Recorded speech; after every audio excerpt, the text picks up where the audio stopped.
All, welcome to my channel. ഇന്ന് ഞാൻ ചെയ്യാൻ പോകുന്നത് ആലിയ കട്ട് കുർത്തിയുടെ കട്ടിങ്ങും സ്റ്റിച്ചിങ്ങുമാണ്. യോക്ക് പോർഷന് വേണ്ടിയിട്ട് ഈ സീക്വൻസ് വർക്കുള്ള ഈ മെറ്റീരിയലാണ് എടുത്തിരിക്കുന്നത്. ബാക്കിയെല്ലാം പ്ലെയിൻ ക്ലോത്തുമാണ് എടുത്തിരിക്കുന്നത്. ഇനി നമുക്കിതിൻ്റെ കട്ടിങ് എങ്ങനെയാണ് ചെയ്യുന്നതെന്ന് നോക്കാം. 2 പീസ് ക്ലോത്തിനെ രണ്ടായിട്ട് ഫോൾഡ് ചെയ്തിട്ടുണ്ട്. ഇത് യോക്ക് പോർഷനുള്ള ലൈനിങ് ക്ലോത്താണ്. ഇനി നമുക്ക് അളവുകൾ മാർക്ക് ചെയ്യാം. 7.5 ഇഞ്ചാണ് ഷോൾഡർ മാർക്ക് ചെയ്യുന്നത്. ആം ഹോളും 7.5 ഇഞ്ച് തന്നെയാണ് മാർക്ക് ചെയ്യുന്നത്. ഇനി നമുക്ക് ചെസ്റ്റ് എത്രയാണെന്ന് നോക്കാം. ചെസ്റ്റിന് ഇവിടെ ഞാൻ എടുത്തിരിക്കുന്നത് 9 ഇഞ്ചാണ്. 1.5 ഇഞ്ച് സീം അലവൻസും കൊടുത്തിട്ടുണ്ട്.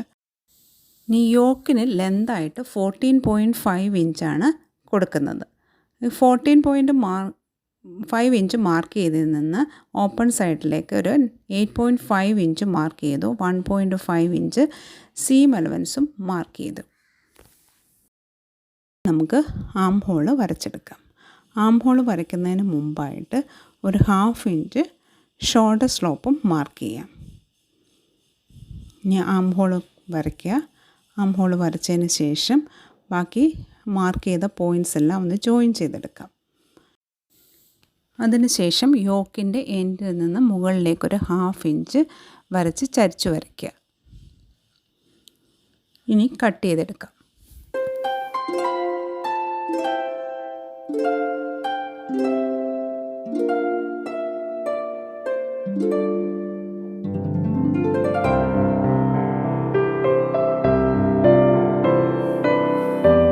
ഇനി നമുക്ക് നെക്ക് വിഡ്ത്ത് മാർക്ക് ചെയ്യാം.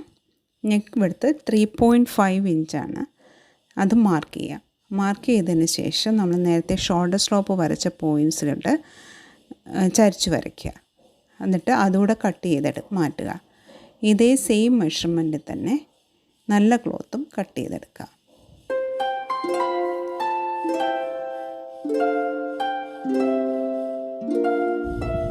നല്ല ക്ലോത്തും കട്ട് ചെയ്ത് വെച്ചിട്ടുണ്ട്.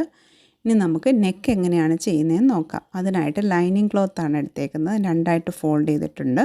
3.5 ഇഞ്ചാണ് നെക്ക് വിഡ്ത്ത് മാർക്ക് ചെയ്തത്. നെക്ക് ലെന്ത് 7 ഇഞ്ചും മാർക്ക് ചെയ്തു. വി നെക്കാണ് ഇവിടെ വരയ്ക്കുന്നത്. വി വരച്ചു. എന്നിട്ട് എക്സ്ട്രാ ഒരു 1 ഇഞ്ച് പുറത്തേക്ക് മാർക്ക് ചെയ്ത് കട്ട് ചെയ്തെടുക്കുക. ഇതേപോലെ തന്നെയാണ് ബാക്ക് നെക്കും ചെയ്തെടുക്കുന്നത്. ബാക്ക് നെക്കിനും ലൈനിങ് ക്ലോത്ത് തന്നെയാണ്. രണ്ടായിട്ട് ഫോൾഡ് ചെയ്ത ക്ലോത്ത് എടുക്കുക. 3.5 ഇഞ്ച് നെക്ക് വിഡ്ത്ത് മാർക്ക് ചെയ്യുക. 4 ഇഞ്ചാണ് ഇവിടെ നെക്ക് ലെന്ത് മാർക്ക് ചെയ്യുന്നത്. യൂനെക്കാണ് വരയ്ക്കുന്നത്. യൂനെക്ക് വരയ്ക്കുക. എന്നിട്ട് നേരത്തെ ചെയ്ത പോലെ തന്നെ 1 ഇഞ്ച് എക്സ്ട്രാ ഇട്ട് കട്ട് ചെയ്തെടുക്കുക.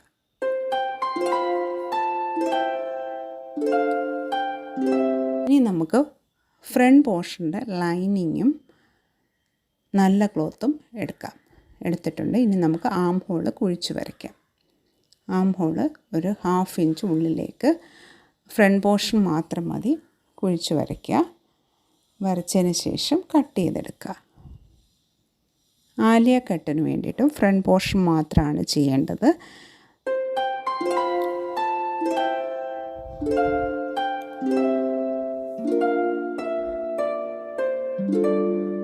ഇനി ആലിയ കട്ട് എങ്ങനെയാണ് ചെയ്യുന്നതെന്ന് നോക്കാം. ഫോൾഡഡ് പോർഷൻ്റെ എൻഡിൽ നിന്ന് മുകളിലേക്ക് 4 ഇഞ്ച് മാർക്ക് ചെയ്യുക. സൈഡിലേക്ക് സ്ക്രീനിൽ കാണുന്ന പോലെ തന്നെ ചരിച്ച് വരയ്ക്കുക. ചരിച്ച് വരച്ചതിന് ശേഷം കട്ട് ചെയ്തെടുക്കുക.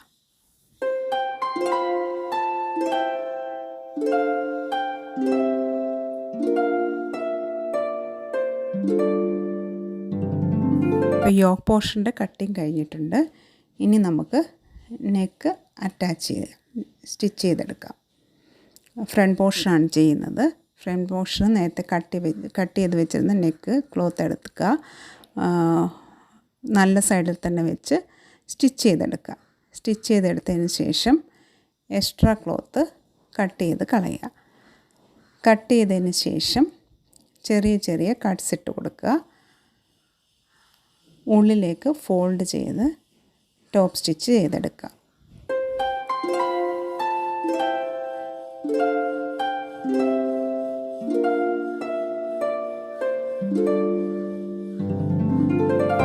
ഇതേപോലെ തന്നെ ബാക്ക് നെക്കും ചെയ്തെടുക്കുക.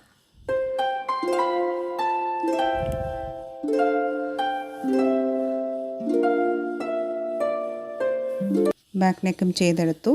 ഇനി നമുക്ക് സ്കേർട്ട് പോർഷൻ്റെ കട്ടിങ് എങ്ങനെയാണെന്ന് നോക്കാം. ടോട്ടൽ ലെന്ത് 48 ഇഞ്ചാണ് വേണ്ടത്.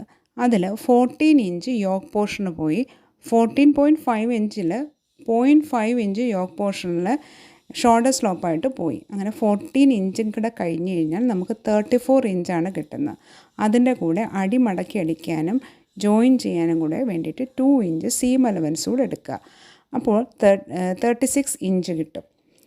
അപ്പോൾ ബാക്കിൽ സ്കേർട്ട് പോർഷനിൽ 36 ഇഞ്ച് എടുക്കുക. എന്നാൽ ഫ്രണ്ടിൽ ഈ 36 ഇഞ്ചിൻ്റെ കൂടെ 4 ഇഞ്ച് കൂടെ എക്സ്ട്രാ എടുക്കുക. അതെന്തിനെന്ന് വെച്ചാൽ നമ്മൾ 4 ഇഞ്ച് യോക്ക് പോർഷനിൽ മുകളിലേക്ക് കട്ട് ചെയ്തിട്ടുണ്ട്. അത് കോമ്പൻസേറ്റ് ചെയ്യാൻ വേണ്ടിയിട്ടാണ് ഫ്രണ്ട് പോർഷനിൽ 4 ഇഞ്ച് കൂടി എക്സ്ട്രാ എടുക്കുന്നത്. നമുക്ക് മനസ്സിലായിട്ടുണ്ടെന്ന് വിചാരിക്കുന്നു. സ്കേർട്ട് പോർഷൻ്റെ വിഡ്ത്തായിട്ട് എടുത്തിരിക്കുന്നത് 40 ഇഞ്ച് വീതമാണ്. ഫ്രണ്ട് സൈഡും ബാക്ക് സൈഡിലും ലൈനിങ്ങും എടുത്തിട്ടുണ്ട്. ഇനി നമുക്കിതിൻ്റെ കട്ടിങ് എങ്ങനെയാണെന്ന് നോക്കാം. ഇത് ഫ്രണ്ട് പോർഷന് വേണ്ടിയിട്ടുള്ള കട്ടിങ്ങാണ്. ബാക്ക് പോർഷനിൽ കട്ട് ചെയ്യേണ്ടതില്ല. ഇത് ഓപ്പൺ സൈഡാണ്. ഓപ്പൺ സൈഡിൽ നിന്ന് 4 ഇഞ്ച് താഴേക്ക് വരയ്ക്കുക. വരച്ചതിന് ശേഷം നമ്മുടെ ഫോൾഡഡ് സൈഡിലേക്ക് ചരിച്ച് വരയ്ക്കുക. സ്ക്രീനിൽ കാണുന്ന പോലെ തന്നെ ചരിച്ച് വരയ്ക്കുക.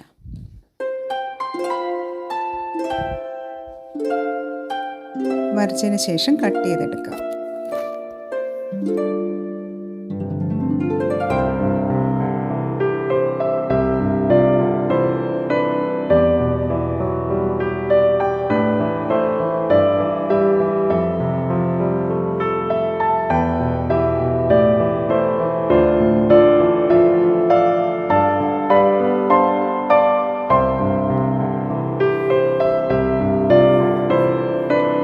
കട്ട് ചെയ്തെടുത്തിട്ടുണ്ട്. ഇനി നമുക്ക് ഇത് യോക്കുമായിട്ട് അറ്റാച്ച് ചെയ്യാം.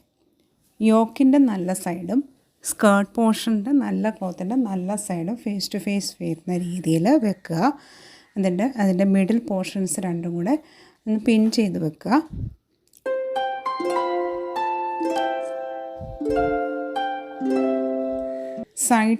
രണ്ട് സൈഡ്സും അതേപോലെ തന്നെ പിൻ ചെയ്ത് വെക്കുക. നമുക്ക് ഞൂറ് വിട്ട് കൊടുക്കാനൊക്കെ ഹെൽപ്പ് ചെയ്യും. രണ്ട് സൈഡിലേക്കും ഒരേപോലെ ഞൂറുകളും കിട്ടും. ഈ വരുന്ന എക്സ്ട്രാ പോർഷൻസ് നമുക്ക് ഞൂറ് വിട്ട് കൊടുക്കാൻ വേണ്ടിയിട്ട് യൂസ് ചെയ്യാം രണ്ട് സൈഡിലും. അങ്ങനെ സ്റ്റിച്ച് ചെയ്തെടുക്കുക. ഞാനിവിടെ മിഡിൽ പോർഷനിൽ നിന്നാണ് സ്റ്റിച്ചിങ് സ്റ്റാർട്ട് ചെയ്യുന്നത്. മിഡിൽ പോർഷനിൽ നിന്ന് ഓരോ സൈഡിലേക്ക് ചെയ്ത് കഴിഞ്ഞിട്ട് വീണ്ടും മറ്റേ സൈഡിലേക്ക് കൂടെ ചെയ്തെടുക്കുകയാണ്. നല്ല ക്ലോത്ത് അറ്റാച്ച് ചെയ്തതിന് ശേഷം ലൈനിങ് അറ്റാച്ച് ചെയ്തെടുക്കുക. ബാക്ക് പോർഷനും ചെയ്തെടുക്കുക. ലൈനിങ്ങും നല്ല ക്ലോത്തും ബാക്ക് പോർഷനോട് അറ്റാച്ച് ചെയ്ത് എടുക്കുക.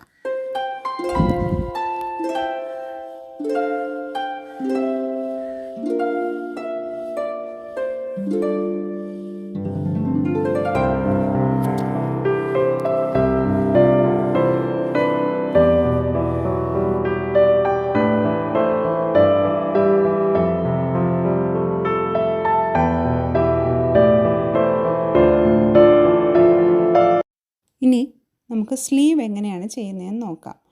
22 ഇഞ്ച് നീളവും ഉള്ള 2 പീസ് ക്ലോത്തിനെ രണ്ടായിട്ട് ഫോൾഡ് ചെയ്തെടുത്തിരിക്കുകയാണ്. ഫോൾഡ് ചെയ്തെടുക്കുമ്പോൾ വിഡ്ത്ത് വരുന്നത് 9.5 ഇഞ്ചാണ്. ഇനി ആ ഓപ്പൺ സൈഡിൽ നിന്ന് 3.5 ഇഞ്ച് താഴേക്ക് മാർക്ക് ചെയ്യുക.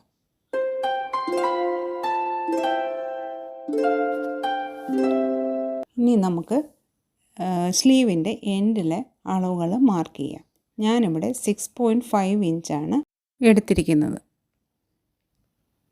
6.5 ഇഞ്ച് മാർക്ക് ചെയ്തതിന് ശേഷം നമുക്കിനി സ്ലീവിൻ്റെ ഷേപ്പിൽ വരച്ചെടുക്കാം. വരച്ചെടുത്തതിന് ശേഷം കട്ട് ചെയ്തെടുക്കാം.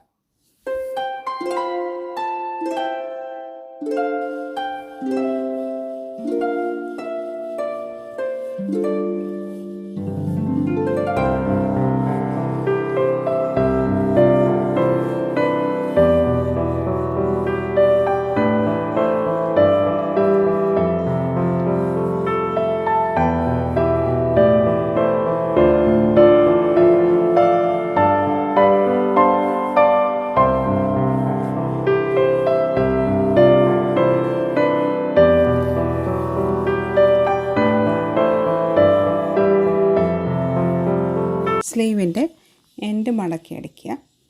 ഇനി നമുക്ക് ഷോൾഡർ അറ്റാച്ച് ചെയ്യാം.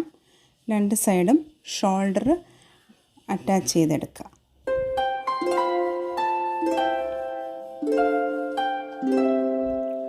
ഷോൾഡർ അറ്റാച്ച് ചെയ്തതിന് ശേഷം സ്ലീവ് സ്റ്റിച്ച് ചെയ്യുക. സ്ലീവ് യോക്കുമായിട്ട് അറ്റാച്ച് ചെയ്തെടുക്കുക.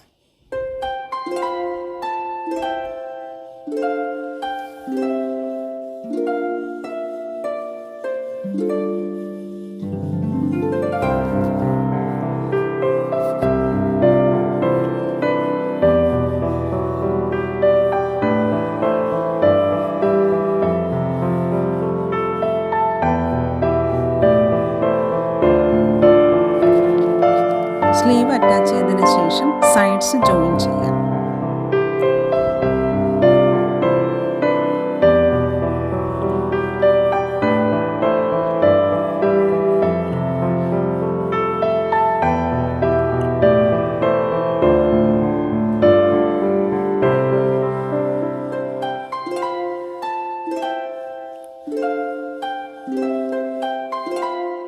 സൈഡ്സ് ജോയിൻ ചെയ്തപ്പോൾ യോക്ക് പോർഷൻ വരെ ഒരുമിച്ച് സ്റ്റിച്ച് ചെയ്തതിന് ശേഷം നല്ല ക്ലോത്ത് സെപ്പറേറ്റ് സ്റ്റിച്ച് ചെയ്തെടുത്തു.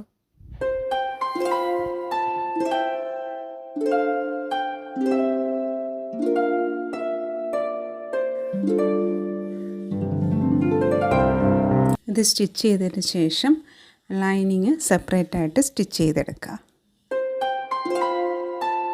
ഇതേപോലെ തന്നെ മറ്റേ സൈഡും സ്റ്റിച്ച് ചെയ്തെടുക്കുക. അതിനുശേഷം എൻഡ് ഡബിൾ ഫോൾഡ് ചെയ്ത് സ്റ്റിച്ച് ചെയ്തെടുക്കുക. അപ്പോൾ നമ്മുടെ ടോപ്പിൻ്റെ സ്റ്റിച്ചിങ് കഴിഞ്ഞിരിക്കുന്നു. സ്റ്റിച്ചിങ് കഴിഞ്ഞപ്പോൾ ഇങ്ങനെയാണ് വന്നിരിക്കുന്നത്. വീഡിയോ ഇഷ്ടമായെന്ന് കരുതുന്നു. ഇഷ്ടമായാൽ സബ്സ്ക്രൈബ് ചെയ്യാനും ലൈക്ക് ചെയ്യാനും ഷെയർ ചെയ്യാനും മറക്കരുത്. നിങ്ങളുടെ അഭിപ്രായങ്ങൾ കമൻറ്റ് ബോക്സിൽ അറിയിക്കുക. Thank you for watching this video. See you in the next video.